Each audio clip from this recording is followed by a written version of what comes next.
This has been an extremely tumultuous month for the Dallas Mavericks, from losing to the Los Angeles Clippers in the first round of the NBA playoffs after taking a very commanding lead over them, all the way until a very weird article about a ghost general manager by the name of Bob Voulgaris coming out in regards to the Dallas Mavericks front office. Mark Cuban comes out and denies it, and then all of a sudden you have Donnie Nelson stepping down as the general manager, and of course Rick Carlisle, the only head coach in Dallas Mavericks history, stepping down as the head coach. And there was a lot more stuff going on behind the scenes, but ultimately the one that's the most important is in regards to Luka Doncic's relationship with Kristaps Porzingis. So before we get to the content, I want to remind you guys that we're giving away a PlayStation 5 or an Xbox Series X to a subscriber that turns on our notifications on this channel. Now that we got all that out of the way, cue the intro.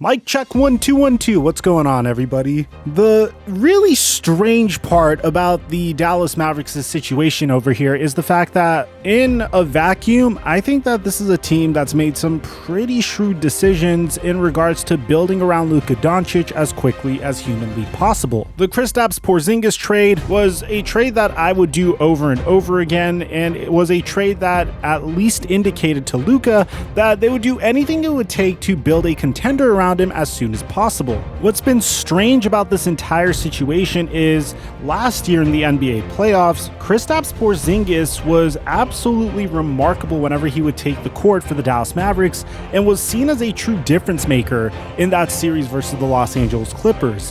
Whereas this year he was ridiculed and was actually perceived as a liability. And rather than nitpicking at specific plays that Kristaps Porzingis just looked horrible in, I wanted to give you guys the statistics in regards to Porzingis' productivity, because surprisingly, believe it or not, when you compare his advanced statistics to every single year of his career, this past season was his best year to date in regards to player efficiency rating and offensive box plus minus. He's never been a remarkable defensive player, but he was never perceived to be that much of a defensive liability. Nevertheless, his defensive box plus minus was the worst it's ever been this past year. When you look at his points per game averages, it looks fairly similar as well.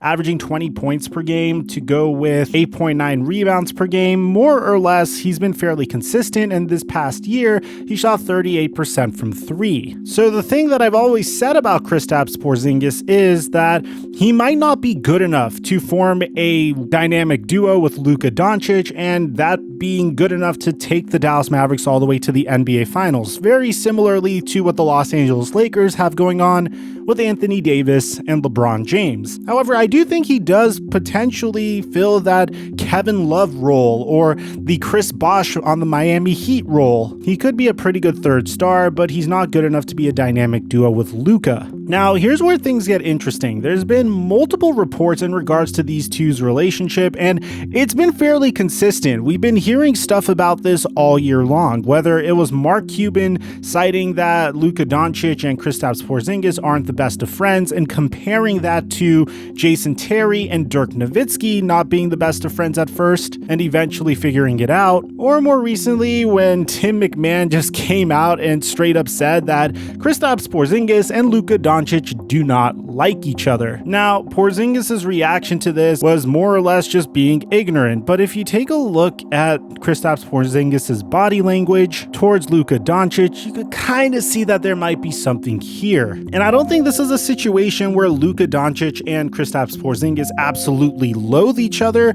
Rather, I think this is very similar to what the Atlanta Hawks had going on earlier this season when John Collins demanded a trade and apparently didn't get along with Trae Young. I feel like if you instill a head coach that actually could work things out between Luka Doncic and Kristaps Porzingis and potentially put them in an offense that allow both of their skill sets to shine, and once they start winning games, I believe that you can start beginning to see significantly more team success. And that's why the hiring of Jason Kidd and bringing in Nico Harrison was so important. Clearly, Rick Carlisle and Donnie Nelson weren't getting it done, and you had to take action immediately, otherwise you could eventually lose Luka Doncic a couple years down the line, as opposed to putting him in a situation to potentially make NBA Finals runs before his first contract expires. Something that the man that he was traded for, Trae Young, was almost able to achieve this past season. Now, yesterday, Stephen A. Smith came out and said something that definitely caught some eyebrows, even going as far as to say that some people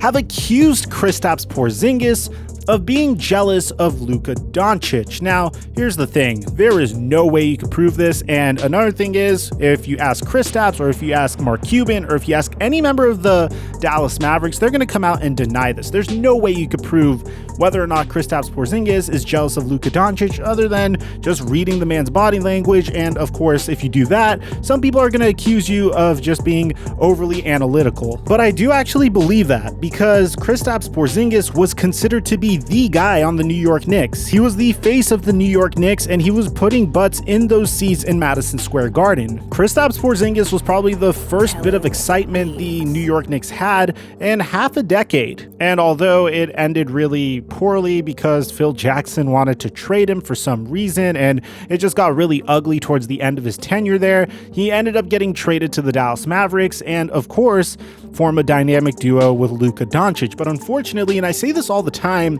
something that stars don't really pay attention to is the team that drafts you and the team that you become a star on is always going to be your team, whether it's a small market team like the Portland Trail Blazers and what Damian Lillard's going through, or if it's a large market team that's been struggling for the past couple decades, like the New York Knicks have and Kristaps Porzingis' role on the New York Knicks. Once you get traded to another team that already has a franchise player, you begin playing Robin in that situation. So Kristaps Porzingis is no longer the number one guy. He is now the number two guy. He's now the guy that's supposed to play off of Luka Doncic. Very similarly to what happened to Anthony Davis. Anthony Davis was the top guy in New Orleans, but he'd rather be the number two guy in Los Angeles and play number two to LeBron James. But obviously, there are times where he takes over and is like the top option for the Los Angeles Lakers, depending on the matchup and depending on the night. What I'm trying to say is, I do believe that Kristaps Porzingis is definitely jealous a little bit of Luka Doncic, but I don't believe that this is something that is completely unsalvageable. I don't think these two hate each other. I just feel like the right head coach and the right pieces need to be put around them. And if you ask me, the biggest problem that the Dallas Mavericks have had was just building a good roster around Luka Doncic and Kristaps Porzingis. They need more versatile 3-and-D type defenders. They need more players that are versatile enough to switch on opposing positions. And I believe once they lock that in and they get a couple of more wins under their belt, then all these chemistry problems will dissipate. But until then, you can expect to continue to hear rumors in regards to this situation.